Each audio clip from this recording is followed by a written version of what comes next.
الحمد لله وكفى وسلام على عباده الذين اصطفى. فأعوذ بالله من الشيطان الرجيم. بسم الله الرحمن الرحيم.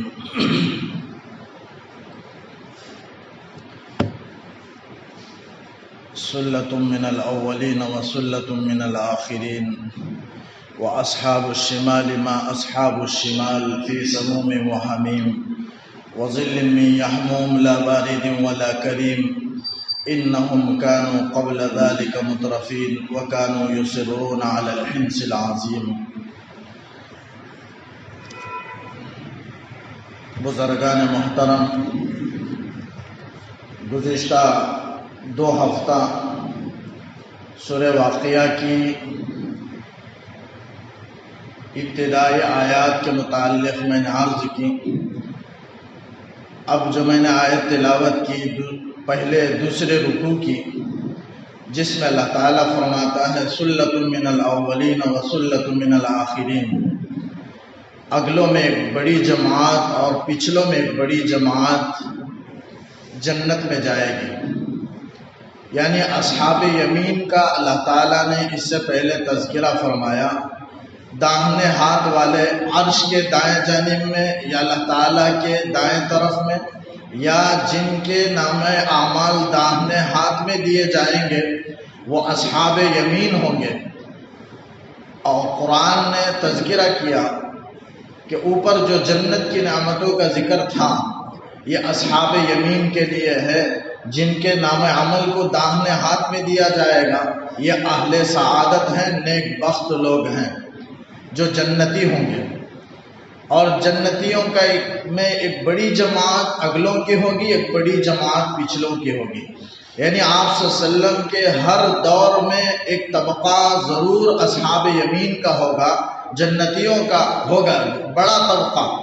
سلۃ من الاولین میں اللہ نے اسی کو بیان فرمایا کہ پہلوں میں سے ایک بڑی جماعت، یعنی صحابہ کرام کی، تابعین کی، تبع تابعین کی ایک بڑی جماعت جنتیوں کی.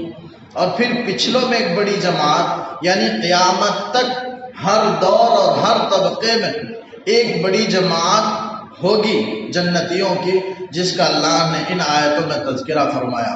حدیث میں بھی آتا ہے، آپ صلی اللہ علیہ وسلم نے فرمایا کہ قیامت تک میری امت میں سے ضرور ایک طبقہ ایسا ہوگا جو حق پر قائم رہے گا، جو رشد و ہدایت والا کام کرتا رہے گا. تو گویا سچے لوگ، جنتی لوگ، نیک لوگ، صلحاء لوگ قیامت تک رہیں گے. ایک اچھی جماعت جو حق پر قائم ہونے والی ہوگی، وہ جماعت تو ایک ہر دور میں ہر طبقہ میں رہے گی. اسی لیے اللہ تعالیٰ نے ان نیک لوگوں کے ساتھ، ان سچوں کے ساتھ رہنے کا حکم دیا.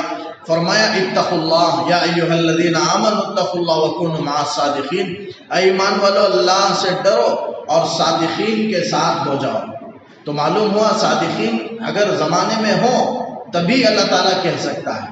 تو اللہ تعالیٰ یہ قیامت، یہ قرآن کا حکم، قرآن کی ساری تعلیمات یہ قیامت تک کے لیے ہیں. تو معلوم ہوا کہ قیامت تک صادق لوگ، سچے لوگ رہیں گے، جن کے باتوں میں سچائی. صادق کون ہیں؟ جن کے باتوں میں سچائی، جن کے اعمال میں سچائی، جن کے اخلاق میں سچائی، جن کے کردار میں سچائی، جن کے معاملات میں سچائی، جن کے معاشرت میں سچائی، جن کے زندگی میں سچائی. بہرحال یہ صادق لوگ ہیں. قیامت تک ایک جماعت رہے گی اور اللہ ان کے ساتھ رہنے کا حکم دیا تاکہ تمہارے اندر بھی وہ سچائی آئے. دینداری میں، زندگی میں، اقوال میں، باتوں میں، اعمال میں، افعال میں، کردار و اخلاق میں سچائیاں پیدا ہوں. اس لیے اللہ تعالیٰ ساتھ رہنے کا حکم فرمایا. آگے اللہ تعالیٰ اصحاب شمال کا تذکرہ کر رہا ہے. وَأَصْحَابُ الشِّمَالِ مَا أَصْحَابُ الشِّمَالِ، بائیں والے کیا ہی برے منحوس بائیں والے ہیں. یعنی اہل شقاوت کا، جہنمیوں کا، بدبختوں کا، بد کرداروں اور بد اخلاقوں کا اللہ تعالیٰ یہاں تذکرہ کرتا ہے. بد نصیبوں کا اللہ تذکرہ کرتا ہے. اصحاب شمال سے مراد وہ ہیں جن کے نام عمل کو بائیں ہاتھ میں دیا جائے گا. اور بائیں ہاتھ میں کیسا دیا جائے گا؟ سینے میں سوراخ کر کے ہاتھ کو یہاں سے نکال کر کے پیٹھ کی طرف نکال کر کے ان کے ہاتھ میں نام عمل تھمایا جائے گا اور دیا جائے گا ذلت کے ساتھ۔ تو جن کا نام عمل بائیں ہاتھ میں دیا جائے گا، اللہ تعالیٰ ان کا تذکرہ کر رہا ہے کہ وہ کیسے جنت میں جہنم میں آخرت میں وہ کس حالت میں ہوں گے۔ آگے اس کا تذکرہ اللہ نے کیا، فرمایا اصحاب الشمال ما اصحاب الشمال، بائیں والے کیا ہی برے بائیں والے ہیں، فی سموم و حمیم، گرم ہوا میں گرم لو میں ہوں گے، حمیم اور گرم کھولتے ہوئے پانی میں ہوں گے۔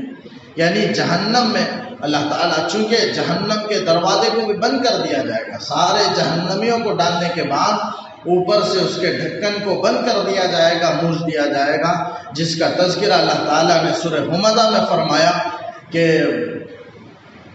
یحسب ان مالہ اخلدا کلا لینبذن فی الحطمہ، ضرور بھی ضرور تم جہنم میں ڈالے جاؤ گے۔ وما ادراک ما الحطمہ، جانتے ہو کہ وہ روندنے والی آگ کیا ہے؟ فرمایا نار اللہ الموقدہ، وہ اللہ کی سلگائی ہوئی آگ ہے جو کسی طرح بجھ نہیں سکتی۔ دنیا میں آگ اگر لگ جائے پانی کے ذریعے سے یا کسی مشین اور آلہ کے ذریعے سے یا فائر انجن کے ذریعے سے کسی ذریعے سے بجھایا جا سکتا ہے، لیکن آخرت کی آگ اللہ کی سلگائی ہوئی آگ ہے جو کسی بھی طرح بجھایا نہیں جا سکتا، وہاں فائر انجن کو نہیں لایا جا سکتا اور آگ کو ختم نہیں کیا جا سکتا، جس کا اللہ نے تذکرہ کیا، فرمایا نار اللہ الموقدہ التی تطلع علی الافئدہ، دل تک پہنچ گیا ہوگا۔ کسی کو کوئی دمہ کی مریض ہو، دل میں سانس رکنے کی وجہ سے جو تکلیف ہوتی ہے، اسی طرح کی تکلیف آگ کے دل میں پہنچنے کے بعد جو اس سے زیادہ تکلیف جو ہوگی، اللہ نے اس کا نقشہ سورہ حمزہ میں کھینچا ہے کہ آگ کی حرارت اور اس کی گرمی کی شدت دلوں تک پہنچ جائے گی، وہ کسی فائر انجن کسی پانی کے ذریعے سے اسے بجھایا نہیں جا سکتا۔ التی تطلع علی الافئدہ، جو دلوں تک پہنچ جائے گی، نار اللہ الموقدہ التی تطلع علی الافئدہ فی عمد ممددہ۔ تو اللہ تعالیٰ نے اس میں تذکرہ کیا کہ اس کے مؤصدہ، اس کو بند کر دیا جائے گا جہنم میں، تو سخت لو ہوگی، گرمی ہوگی۔ تو فرمایا سموم، سموم کے معنی ہے گرم ہوا، فرمایا گرم ہوا میں ہوں گے، وحمیم اور گرم کھولتے ہوئے پانی میں ہوں گے، وظل من یحموم اور سیاہ دھوئے کے سائے میں ہوں گے۔ جہنمی دیکھیں گے کہ ایک سیاہ دھواں آ رہا ہے، اسے وہ بادل سمجھیں گے اور سمجھ کر کے اس میں بچنے کے لیے، کچھ ٹھنڈک حاصل کرنے کے لیے بھاگ کر کے آئیں گے تو دیکھیں گے کہ وہ آگ کے میں نکلا ہوا ایک کالا دھواں، سخت دھواں ہے جو بہت ہی نقصان دہ ہے۔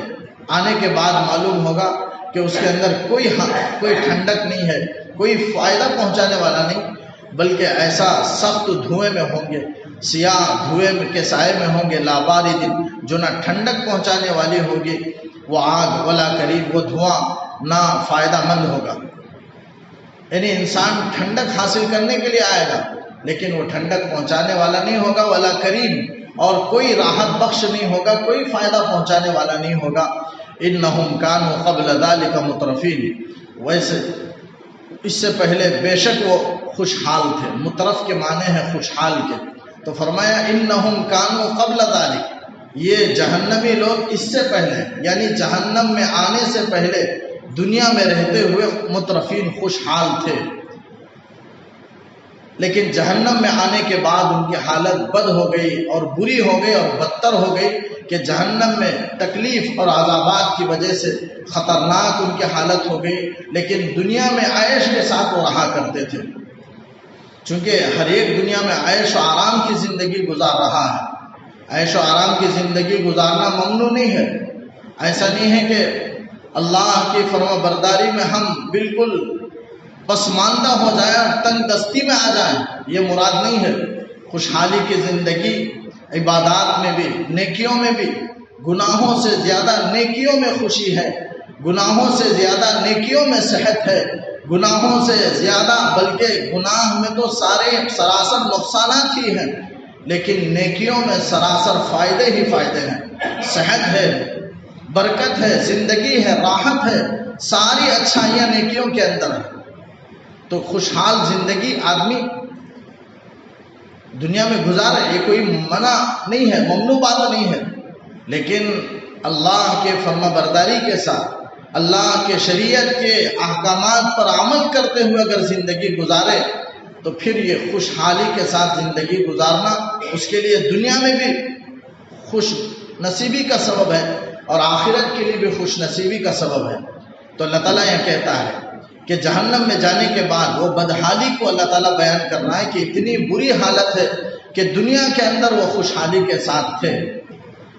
ایسا نہیں ہوگا ہرگز کہ دنیا میں آدمی آزاد رہے اور خوشی کے ساتھ رہے، سارے نافرمانیاں کرتا رہے، نشے کی چیز استعمال کرتا رہے، شراب پیتا رہے، زنا کرتا رہے، پورے عیاشیاں کر لے اور چاہے کہ مجھے جنت مل جائے اور جنت کی نعمتیں مجھے مل جائے، یہ ہرگز ناممکن ہے۔ گناہ انسان کرتا ہے تو گناہ کے اثرات کو ضرور پائے گا۔ مفتی شفیع صاحب رحمۃ اللہ علیہ بیان کرتے ہیں، وہ کہا کرتے تھے، علماء نے بیان کیا ان کے زبانی سن کر کے کہ مفتی شفیع صاحب فرمایا کرتے تھے، بڑے عالم جو گزرے ہیں مفتی تقی عثمانی صاحب کے والد ہیں، جو آج کے پوری دنیا کے زبردست عالم ہیں مفتی تقی عثمانی صاحب، ان کے والد صاحب مفتی شفیع صاحب رحمۃ اللہ علیہ، وہ فرمایا کرتے تھے کہ کوئی آدمی گناہ کرے اور اس کی سزا، اس کی نحوست دنیا میں نہ ملے، ایسا ہو نہیں سکتا۔ اگر ایسا ہو تو کوئی بتا دے، میں اپنا نام بدل لوں گا۔ اللہ تعالیٰ اسے تنگ دستی میں ضرور مبتلا کرتے ہیں، گناہ کا اثر ہے، یہ سزا نہیں ہے۔ سزا تو آخرت میں ہے، جہنم کی آگ میں جھلسا دیا جائے گا، داغ دیا جائے گا، لیکن دنیا میں اس کا اثر، خطرناک اثر یہ ہوگا کہ آدمی پریشانی میں مبتلا ہوگا، بیماریوں میں مبتلا ہو جائے گا، معاشی تنگیوں میں مبتلا ہو جائے گا، ہر طرح کے نقصان کا وہ شکار ہو جائے گا۔ یہ گناہوں کے اثرات ہیں، ضرور ہو کر رہیں گے۔ تو فرمائے جہنم میں آنے سے پہلے خوشحال تھا۔ تو عقل مند انسان وہ ہے، اور ہم یہ جانتے بھی ہیں کہ دو جگہ خوشحالی نہیں ہو سکتی اور دو جگہ تکلیف نہیں ہو سکتی۔ قرآن نے فرمایا ان مع العسر یسرا، تنگ دستی ہے تو اس کے بعد آسانی ہے، آسانی ہے تو اس کے بعد پھر مشکلات ہوں گے۔ کوئی شروع میں آسانی ڈھونڈ لے تو بعد میں مشکلات، پہلے مشکل کو برداشت کر لے تو پھر اس کے لیے آسانیاں ہی آسانیاں ہیں۔ ایسا نہیں ہے کہ ہمیشہ وہ تکلیف میں رہے، دنیا میں بھی تکلیف میں، آخرت میں بھی تکلیف میں، ایسا نہیں ہے۔ اگر کوئی یہاں پابندی کے ساتھ رہے تو پھر آخرت میں آرام کے ساتھ رہے گا، یہاں اگر آرام کر لے تو پھر آخرت میں پریشانی ہے، اس کے لیے جہنم ہے۔ ایسا ہو نہیں سکتا کہ یہاں بھی اسے راحت کی زندگی مل جائے، عیش و آرام کی زندگی مل جائے، اور جہنم جنت میں آخرت میں پہنچنے کے بعد بھی وہاں راحت و آرام کی زندگی اسے میسر ہو جائے۔ یہ اس کے عقل کی دیوانگی ہے، یہ نادانی ہے، ایسا نہیں ہو سکتا۔ لیکن آدمی دنیا کی پابندیوں پر عمل کر لے، دنیا میں پابند رہے تو آخرت میں ساری پابندیاں ہٹ جائیں گی۔ لیکن یہاں اگر آزاد رہا تو پھر وہاں جہنم کے اندر اسے پابند رہنا پڑے گا، ہاتھ میں ہتکڑیاں ڈال کر کے، پیر میں بیڑیاں ڈال کر کے جکڑ دیا جائے گا، آزاد نہیں چھوڑا جائے گا۔ لیکن وہ صورت اس وقت ہے جو یہاں آزادی کی زندگی گزارے، لیکن یہاں جو پابندی کی زندگی گزار لے، نمازوں کی اور اللہ کے احکامات کی، اوامر کو بجا لائے، نواہی سے بچ جائے، معاصی سے بچ جائے، گناہوں سے بچ جائے، تو یہاں اگر پابندی کر لے تو آخرت میں ساری پابندیاں ہٹ جائیں گی۔ وہ عیش کی جگہ ہے، وہاں عیش ہی عیش ہے، وہاں کوئی پابندی اس کے لیے نہیں ہوگی۔ لیکن شرط ہے کہ دنیا میں پابندی کی زندگی گزارے۔ صحابہ کہاں کرتے تھے اللہم لا عیش الا عیش الاخرہ، اے اللہ زندگی تو صرف عیش کی جو زندگی وہ آخرت کی زندگی ہے، وہاں لامحدود زمانے میں، بہت لمبے زمانے میں آدمی عیش کر سکتا ہے، اس کے بعد کبھی موت ہی نہیں ہے۔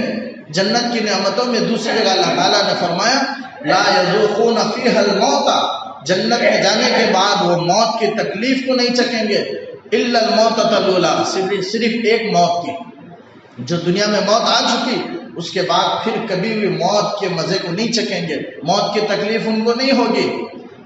فضلا من ربک، قرآن نے فرمایا یہ جو جہنم سے بچ کر کے جنت میں چلا جانا اور جہنم سے بچ جانا یہ تیرے رب کا فضل ہے۔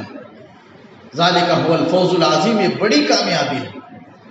تو یہاں فرمایا انہم کانوا قبل ذالک مترفین، وہ جہنم میں آنے سے پہلے تو بڑے خوشحال تھے، دنیا میں بڑے نعمتوں میں، عیش و آرام میں، بڑے عزت والے، بڑے اکرام والے، بڑے علم والے سمجھے جاتے تھے، لیکن جہنم میں ذلت کے ساتھ گھسیٹا جائے گا۔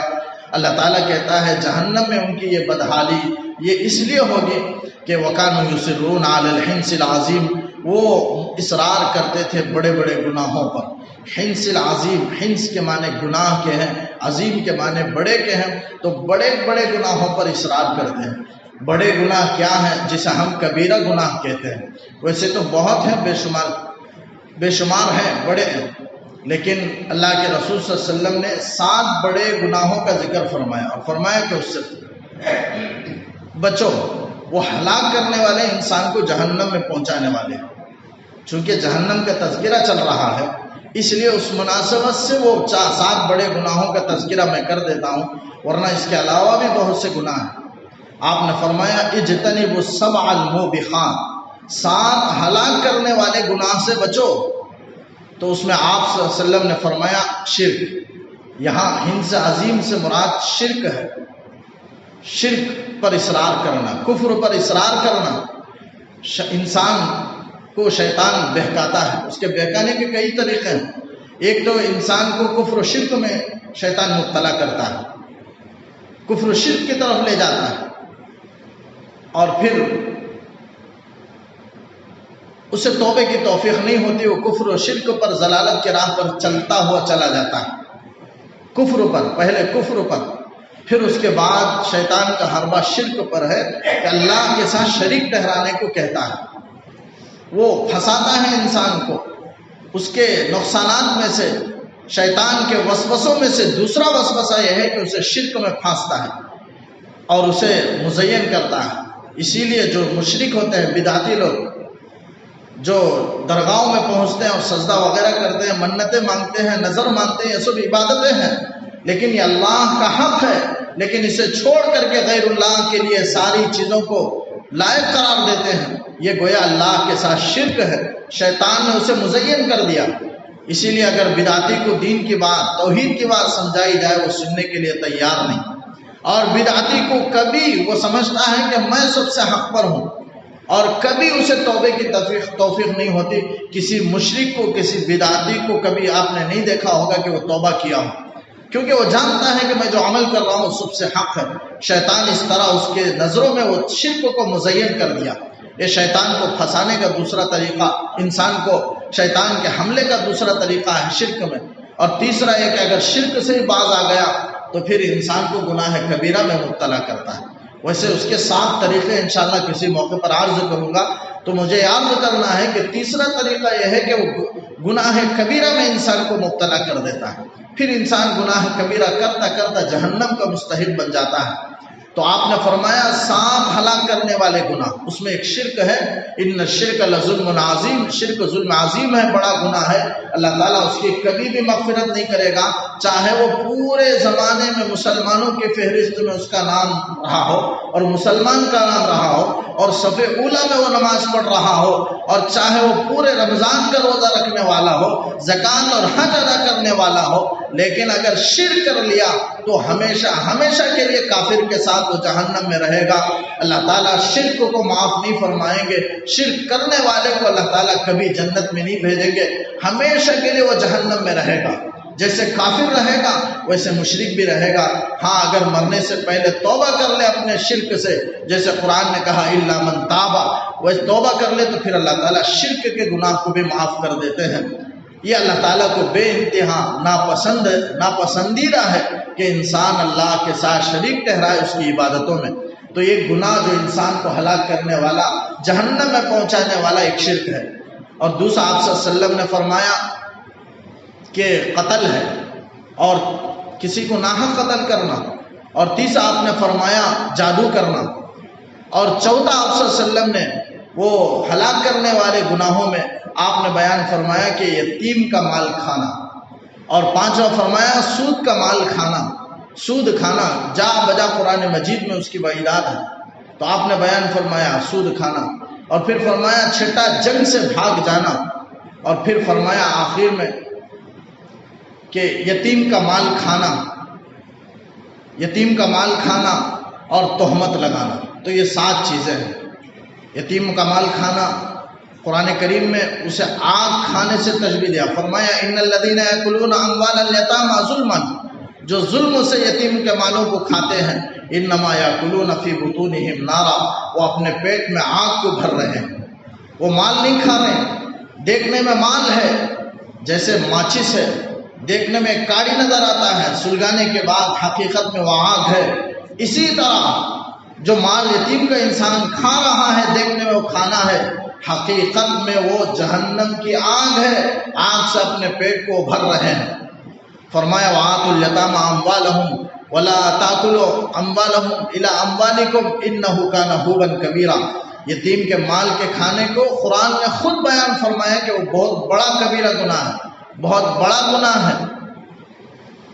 تو تہمت ہے، جیسے آج اکثر یہ ہوتا ہے کہ میاں بیوی پر تہمت، بیوی شوہر پر تہمت لگاتے ہیں، لیکن قرآن مجید میں سورہ نور کے پہلے صفحے میں وعید ہے، اگر کوئی جو کام آدمی نہ کیا ہو، کوئی مرد عورت نہ کی ہو، اس کام کا ملزم اسے ٹھہرانا اور کہنا کہ تو نے یہ کام کی ہے یا کیا ہے، حالانکہ اس نے حقیقت میں نہیں کی ہے، تو یہ تہمت ہے۔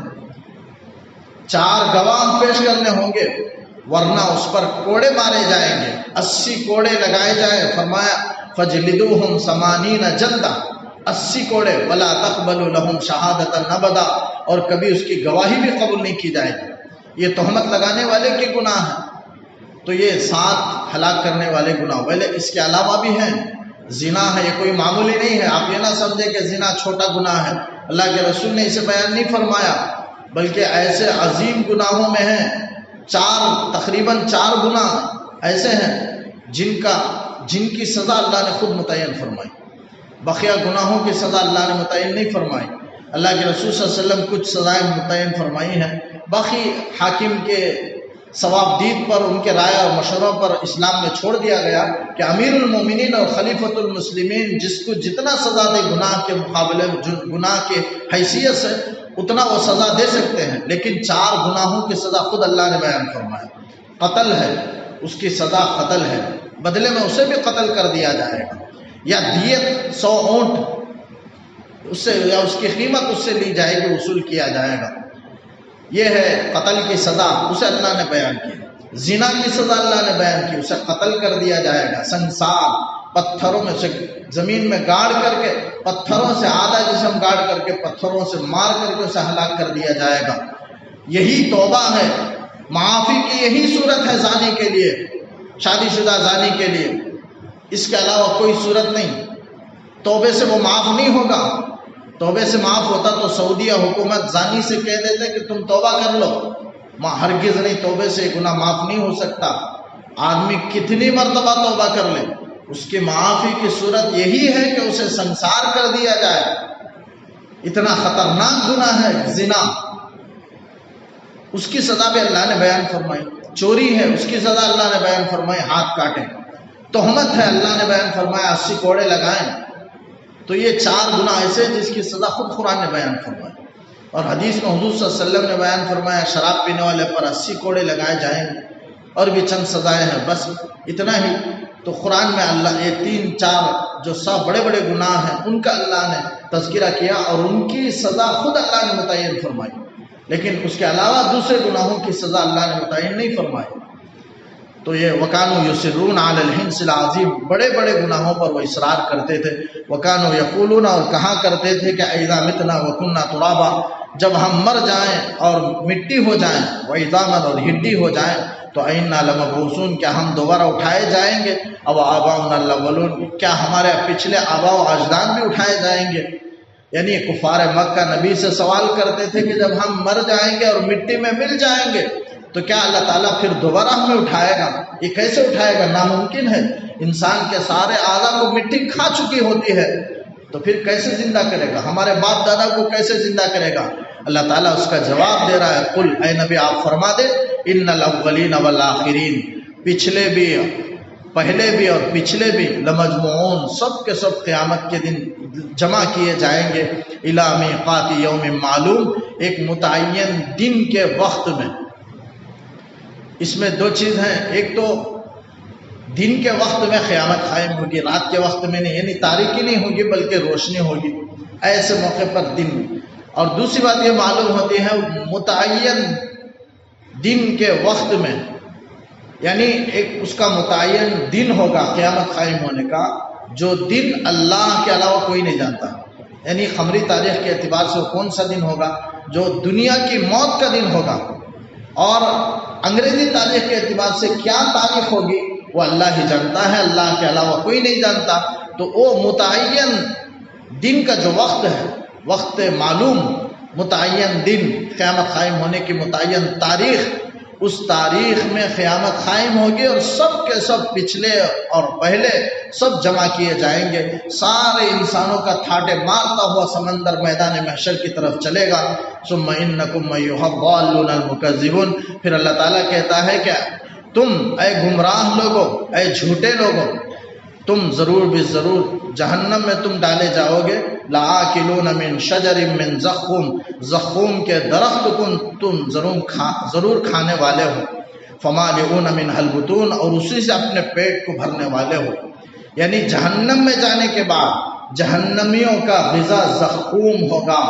زقوم ایک درخت ہے، علماء نے بیان کیا، اختلاف ہے، بعض بیان کرتے ہیں کہ دنیا میں ویسا خطرناک درخت اس کا وجود ہی نہیں، بعض بیان فرماتے ہیں کہ عرب میں وہ درخت پایا جا رہا ہے، وہ مراد ہے جو بالکل تلچھٹ کی طرح تیل کے نیچے کے حصے میں جو بدبودار جو نیچے جو جمع ہو جاتا ہے جسے تلچھٹ کہتے ہیں، اس کی طرح، جیسے سورہ دخان میں اللہ تعالیٰ نے کہا ان شجرۃ الزقوم طعام الاثیم، زقوم کا کھانا یہ گنہگاروں کا کھانا ہوگا جہنم میں۔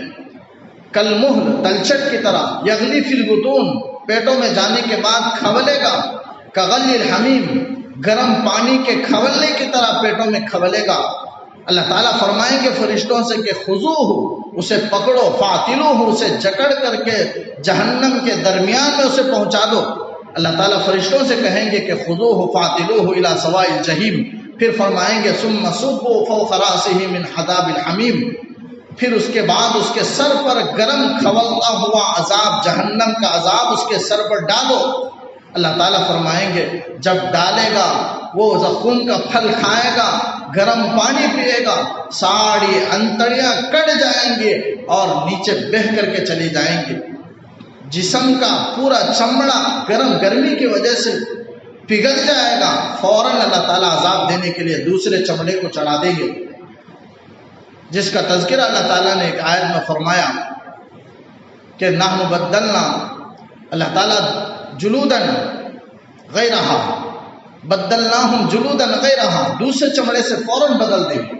پھر جب وہ پورا گل سڑ کر پگھل جائے گا تو پھر فوراً تیسرا چمڑا چڑھا دیا جائے گا، چمڑوں کی کوئی کمی نہیں ہوگی۔ فوراً اللہ تعالیٰ عذاب میں زیادتی کے لیے، اس کی یہی حالت، کوئی انتہا نہیں، کوئی آخر وقت نہیں عذاب دینے کی، پورا ہمیشہ ہمیشہ لامحدود زندگی، کبھی اس کی انتہا نہیں، کبھی اس کا لاسٹ اور آخر نہیں، ویسے عذاب ہی میں اسے مبتلا رکھا جائے گا۔ جہنمیوں کا اللہ نے تذکرہ فرمایا۔ تو زقوم کا درخت ایک کانٹے دار، ایک بدبودار، ایک کڑوا سیاہ تلچھٹ کی طرح بد مزہ کڑوا پھل ہوگا، اسی پھل کو مارے بھوک کے وہ کھائیں گے، بھوک کی وجہ سے ہلڈائیں گے اور چلائیں گے، وہی پھل دیا جائے گا۔ اور پھر اسے پینے کے لیے جب پانی مانگیں گے کہ تو گرم کھولتا ہوا پانی دیا جائے گا۔ قرآن نے اسے فرمایا لا یاکلہ الا الخاطئون ولا طعام الا من غسلین، جہنمیوں کے پینے کے لیے پانی مانگیں گے تو غسلین دیا جائے گا۔ غسلین کیا ہے؟ خون ہے، جہنمیوں کا سڑا ہوا خون اور سڑا ہوا پیپ، اور اس کے جسم سے نکلنے والا گندا اور سڑا ہوا پانی، وہ گرم گرم پیش کیا جائے گا پینے کو، بس اسی سے وہ اپنے پیٹ کو بھرے گا۔ وہ زقوم کا درخت، اس کے علاوہ کوئی کھانے کو نہیں ملے گا، وہ کڑوے بدمزہ برا بدبودار درخت کو کھائے گا اور جہنمیوں کے سڑے ہوئے پانی کو، خون اور پیپ کو کھولتا ہوا گرم وہ پیے گا۔ بس یہی کھانا ہوگا، یہی پینا ہوگا، اور اس کی ہمیشہ ہمیشہ کے لیے یہی دو غذائیں ہوں گی۔ اللہ تعالی ہم سب کی حفاظت فرمائے۔ تو اللہ تعالیٰ نے یہاں کہا کہ لآکلون من شجر من زقوم، ضرور تم کھاؤ گے زقوم کے درخت کو، فمالئون منها البطون، اسی سے پیٹ کو تمہیں بھرنا ہوگا، فشاربون علیہ من الحمیم، پھر پینے کے لیے گرم تم پینے والے ہو، فشاربون علیہ جہنم پر یا اس پھل کے کھانے کے بعد تم پینے والے ہو من الحمیم گرم گرم پانی کو، کھولتے ہوئے پانی کو، فشاربون شرب الہیم، اور ایسے پینے والے ہو جیسے پیاسے اونٹ پیتا ہے، پیاسے اونٹ کے پینے کی طرح تم پینے والے ہو۔ علماء نے لکھا ہے ہیم کے معنی ہے پیاس کی بیماری رکھنے والا اونٹ، وہ جتنا بھی پانی پیے گا اس کی سوس نہیں بجھے گی، اس کی پیاس نہیں بجھے گی، وہ ایک بیماری ہے اونٹ کی۔ انسانوں کو بھی پیاس کی بیماری آتی ہے، اونٹ کو بھی وہ پیاس کی بیماری آتی ہے، تو پیاس کی بیماری والے اونٹ کی طرح وہ گرم لہو کو، خون کو اور پیپ کو، جسم کے سڑے پانی کو وہ پیاسے اونٹ کی طرح پیتا رہے گا، لیکن اس کی پیاس نہیں بجھے گی۔ فرمایا فشاربون شرب الہیم ھذا نزلہم یوم الدین، یہ ان کی مہمان نوازی ہوگی قیامت میں۔ یعنی اللہ تعالیٰ بطور مذاق کے فرما رہے ہیں تم نے دنیا میں مسلمانوں کے ساتھ مذاق اڑایا اور تم سمجھتے تھے کہ ہم حق پر تھے، اور اسلام کے ماننے والوں کو تم حقیر سمجھتے تھے، ان کا مذاق اڑایا کرتے تھے۔ آج اللہ تعالیٰ مذاق کے طور پر کہہ رہا ہے کہ ان کے قیامت کے دن یہ ان کی مہمانی ہوگی، میزبانی مہمان نوازی ہوگی۔ حالانکہ کوئی مہمان نوازی تو وہ ہے جو ایسی چیز کھلائیں کہ مہمان خوش ہو جائے، یہ کیا مہمان نوازی ہے؟ یعنی مذاق کے طور پر ان سے کہا جا رہا ہے کہ یہی ان کی مہمان نوازی ہوگی قیامت کے دن جہنمیوں کے لیے۔ بے شمار جگہ میں اللہ تعالیٰ نے جہنمیوں کا، جہنم کا نقشہ کھینچا ہے۔ 70 ذراعاً فسلکو، ایک آیت میں فرمایا کہ ایسا زنجیر جو 70 ہاتھ لمبا ہوگا، اس زنجیر سے انسان کے جسم کو، ہاتھ اور پیر کو جکڑ دیا جائے گا، پھر اس کے بعد جہنم میں اسے پھینک دیا جائے گا۔ یہ حقیقت ہے۔ جیسے اس سے پہلے بھی گزشتہ جمعہ میں نے ہفتہ کہا کہ جنت کی نعمتوں کے تذکرے میں کہ آئینہ دکھانے والی، ہوا میں اڑنے والی باتیں نہیں ہیں، ضرور اللہ تعالیٰ پہنچائیں گے نافرمانوں کو، گنہگاروں کو جہنم میں۔ تب پتہ چلے گا، تب چلائے گا، کوئی فرشتے نہیں سنیں گے اور کوئی بچانے والا نہیں ہوگا، اللہ تعالیٰ کی قوت غالب آ کر رہے گی۔ کہا جائے گا ذوق، مزہ چکھ، انک انت العزیز الکریم، تو بڑا غالب تھا، بڑا طاقتور تھا اور بڑا صاحب عزت کہلاتا تھا دنیا میں، لیکن تیرا اندر ایمان نہیں تھا، عمل نہیں تھا، اور تو دوسروں کو، ایمان والوں کو، نیک لوگوں کو دیکھ کر کے ہنسا کرتا تھا اور مذاق اڑایا کرتا تھا، دین کی باتوں کا مذاق اڑایا کرتا تھا، قرآن کی باتوں کا مذاق اڑایا کرتا تھا ہمارے، اور پھر دین کی، جہنم کی بات سننے کے بعد بھی اللہ کا خوف پیدا نہیں ہوتا، پھر ہنسی مذاق دل لگی اور دل کے اندر آئے، تو پھر کیا ایمان ہے دل کے اندر کہ جہنم کے عذابات کو سننے کے بعد بھی ہنسی آئے، تو پھر وہ مومن کہلانے کے ہی لائق نہیں۔ اللہ کا عذاب کا تذکرہ ہو رہا ہے، اللہ کے عذاب سے پناہ مانگے، جیسے اس سے پہلے بھی میں نے کہا کہ آیات رحمت پر رحمت طلب کریں، آیات جنت پر اللہ کی نعمتوں کو طلب کریں، آیات عذاب آئیں تو اللہ کے عذاب سے پناہ مانگے کہ اللہ اپنے عذاب سے میری حفاظت فرما۔ آگے اللہ تعالیٰ 4 احسانات کا ذکر کر رہا ہے اور پھر اپنی توحید کی طرف دعوت دے رہا ہے۔ تو میں یہاں تک اللہ تعالیٰ جہنمیوں کا تذکرہ کیا، انہی باتوں پر میں اپنی بات کو ختم کرتے ہوئے انشاءاللہ آئندہ جو 4 نعمت کا اللہ نے ذکر فرمایا آئندہ ہفتہ عرض کروں گا۔ اللہ تعالیٰ سے دعا ہے کہ اللہ تعالیٰ کئی سنی باتوں پر کہنے سننے سے عمل کی توفیق دے، اور اللہ تعالیٰ ہمیں جنت کی اپنی نعمتوں سے مالا مال کرے، اور جہنم کے والوں اور جہنمیوں کے صفات سے اللہ تعالیٰ ہم سب کی حفاظت فرمائے، جہنم کے عذاب سے ہمیں پناہ دے۔ اللہم صلی علی سیدنا محمد وعلی آل سیدنا محمد وبارک وسلم علیہ۔ ربنا آتنا فی الدنیا حسنة وفی الآخرة حسنة وقنا عذاب النار۔ ربنا ظلمنا أنفسنا وإن لم تغفر لنا وترحمنا لنكونن من الخاسرين۔ اے اللہ ہمارے گناہوں کو معاف فرما، اے اللہ سنی ہوئی کہی ہوئی باتوں پہ عمل کی توفیق عطا فرما، اے اللہ قرآن سے سچا تعلق، سچا عشق نصیب فرما، اے اللہ قرآن کریم سے سچی محبت نصیب فرما، قرآن سمجھنا ہمارے لیے آسان فرما، قرآن پر عمل کرنا ہمارے لیے آسان فرما، اے اللہ جنتیوں کے صفات ہمارے اندر پیدا فرما، اے اللہ ہم تجھ سے جنت طلب کرتے ہیں، جنت الفردوس مانگتے ہیں، اور تیرا عذاب سے، جہنم کے عذاب سے ہم تجھ سے پناہ چاہتے ہیں۔ اے اللہ اس قرآن کے پڑھنے کی سننے کی برکت سے، اے اللہ اس ٹوٹی پوٹی، اے اللہ تیرے کلام کے، اے اللہ جو تیرا عظیم کلام ہے اس کے سننے کی برکت سے ہمیں نیکوکاروں میں ہمارا شمار فرما، اے اللہ گنہگاروں میں ہمارا شمار نہ فرما، جنتیوں میں ہمارا شمار فرما، جہنم کے عذاب سے ہم سب کی حفاظت فرما۔ اللہم انا نسألک الجنہ ونعوذ بک من النار، اللہم انا نسألک الجنہ ونعوذ بک من النار، اللہم انا نسألک الجنہ ونعوذ بک من النار، وصلی اللہ تعالی وسلم علی خیر خلقہ محمد وآلہ واصحابہ اجمعین برحمتک یا ارحم الراحمین، والحمد للہ رب العالمین۔